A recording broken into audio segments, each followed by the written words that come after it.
Vietnam was the first helicopter war and the first television war, a war the United States fought to prevent communism taking over South Vietnam. A war that changed from counterinsurgency to full-scale conventional war with helicopter gunships in the sky and British-made hovercraft patrolling the river deltas. Despite their technological supremacy, the Americans still lost the war. Despite the bombing, including B-52s, the regular North Vietnamese army survived and went on, finally, to capture Saigon.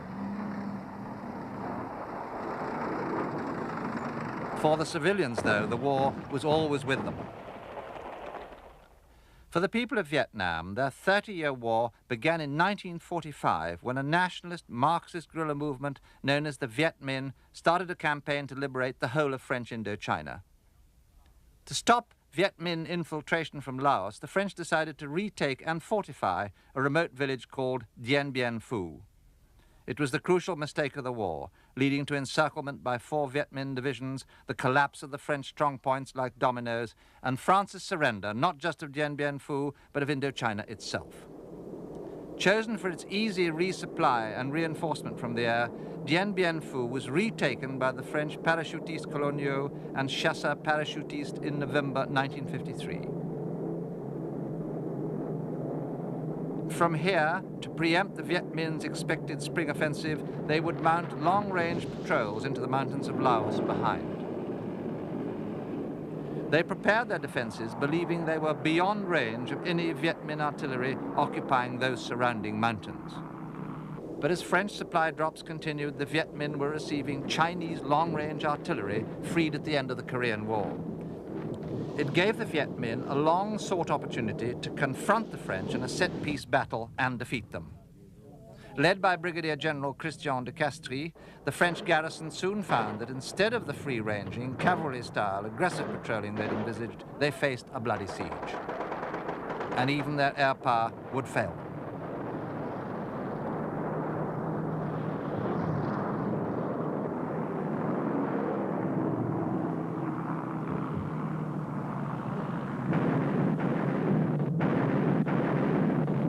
From the hills, Viet Minh artillery, consisting of Chinese 105mm guns, pounded the French strongpoints, while infantry burrowed trenches ever closer before mounting the human wave assault that finally ended the battle.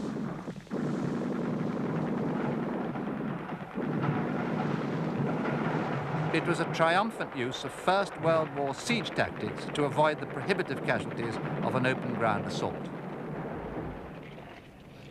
The French surrendered not just their fortified base, but their Indo-Chinese empire. An armistice in Geneva split the country. In the south, a fragile democracy ruled by the Emperor Bao Dai. In the north, a communist state ruled by the Viet Minh leader Ho Chi Minh. The Viet Minh was led by Vo Nguyen Giap, a self-taught general who began his revolutionary war with only 44 men and ended it commanding 22 divisions.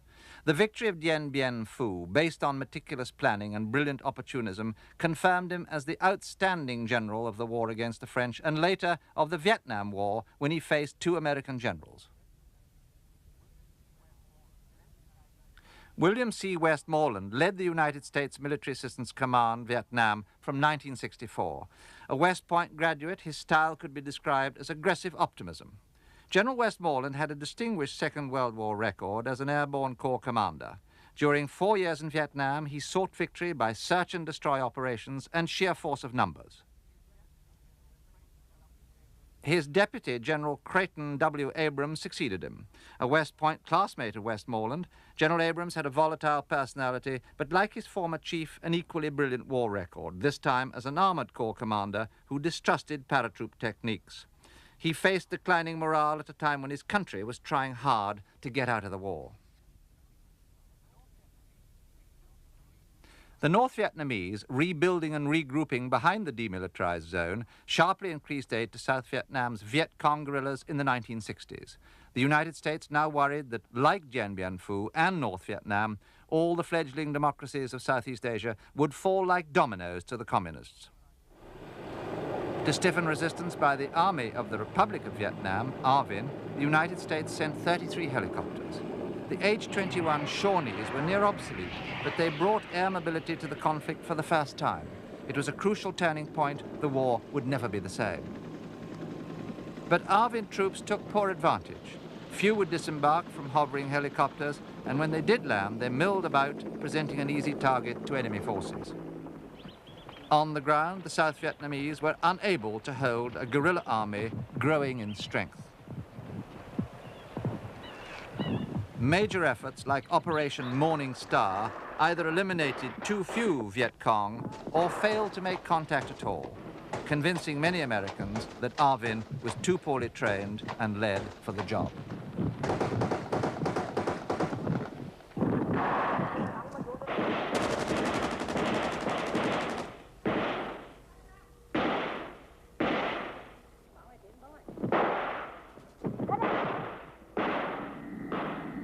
Alongside the helicopters, the United States began Operation Ranch Hand, the aerial spraying of Agent Orange herbicide to defoliate the guerrillas' jungle hideouts. They called it a modern technological area denial technique, and in the next 9 years, the C-123 providers would drop an estimated 19 million gallons of it.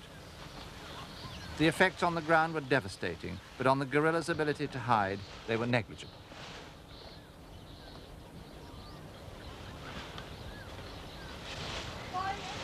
The forced relocation of villagers living in heavily infiltrated areas was a third arm of American policy. They called it pacification. It began with Operation Sunrise.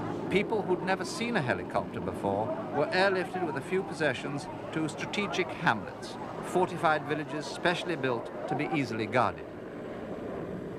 To a conservative peasantry distrustful of government officials, the new policy was highly unpopular and soon began to collapse both politically and militarily. Despite their impressive fortifications, the Viet Cong found the hamlets an easy target for their propaganda. With 23,000 advisors now in South Vietnam, the United States was on the brink of war. Then the American destroyer Maddox was reportedly attacked by communist torpedo boats off North Vietnam.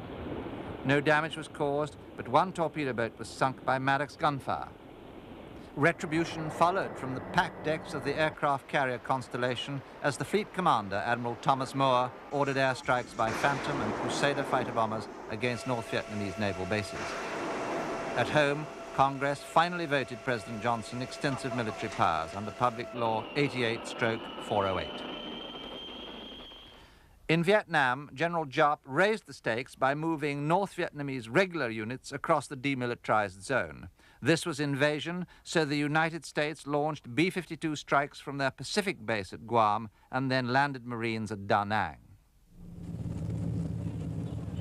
A full brigade came ashore, the 9th Marine Expeditionary Brigade, numbering 3,500 men.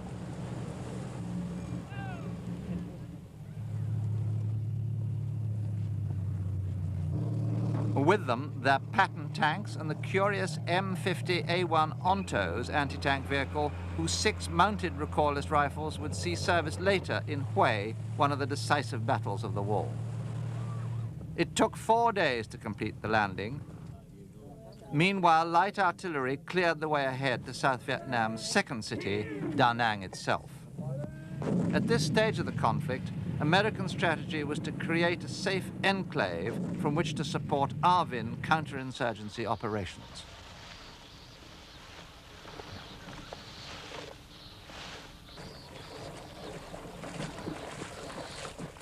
Already, the difficulties of the local terrain were becoming clear. Progress could be painfully slow, presenting easy targets for Viet Cong or North Vietnamese snipers. Strategic bombing, Operation Rolling Thunder, was also introduced to disrupt any build-up of North Vietnamese forces north of the demilitarized zone. Only after 2 years were targets around Hanoi included. The B-52 Stratofortress carried an 84,000-pound conventional payload, but raids had to be routed through Hong Kong air traffic control, losing any secrecy. Bedeviled by opposing political and military priorities, Rolling Thunder was later confirmed to be a failure. North Vietnamese movements in strength into South Vietnam marked the turning point. In a few months, they built up their numbers, mainly in the hard-to-defend Central Highlands, to just short of 250,000 men and women under arms. Quick successes against Army units prompted the end of pacification. General Westmoreland began his war of attrition with Operation Kickoff. It inaugurated 3 years of search and destroy operations. The Pentagon believed the strategy was bringing the communists to the brink of defeat, but it also locked the United States into a ground war in Asia. 1966 saw the first large-scale search and destroy missions of the war. Operation Masher aimed to snuff out guerrilla insurgency around Bong Son, while another operation targeted the so-called Iron Triangle, a communist stronghold on the borders of Vietnam, Laos, and Cambodia. Operation Masher was launched by the 1st Cavalry's Air Mobile Division, but its name was quickly changed to White Wing by President Johnson, who feared the original would attract public criticism. Helicopters were a weapon of which even General Giap had no experience, and at first he underestimated them. His troops were often surprised and took severe casualties. But very often American intelligence was faulty, particularly about the strength of the enemy units opposing them. Sometimes the sweeps found only dry holes, positions vacated by a vanished enemy. They also found that a guerrilla army wins if it doesn't lose, while a conventional one loses if it doesn't win. If a contact was made, the infantry would move in strength, ranging from a platoon to a battalion. The assault unit only got into a real fight if the opposition was cornered or staged an ambush. Platoon commanders ordered their deployments while still distant Viet Cong or main force positions were shelled from fire bases deep in the rear. Then followed the technique known as a pylon, with all available ground units brought in to trap the enemy forces. An elusive enemy believed the Americans wasted firepower. Armor would be summoned up to shield the advance. Extra M60 machine guns converted these M113s into armored cavalry assault vehicles whose ability to adapt to Vietnamese conditions surprised even General Westmoreland.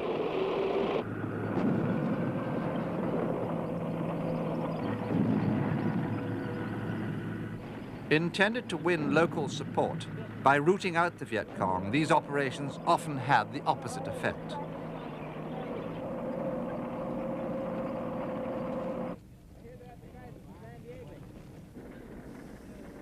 For the local peasants, the machinery of war merely brought terror. Insurgent forces operated close to the civilian population. Often, they were the civilian population. Suspect Viet Cong were rounded up and the identities of others were checked. Their wounded were taken away too, and a place found for them as well as for the wounded Americans when the call went to the medevac units based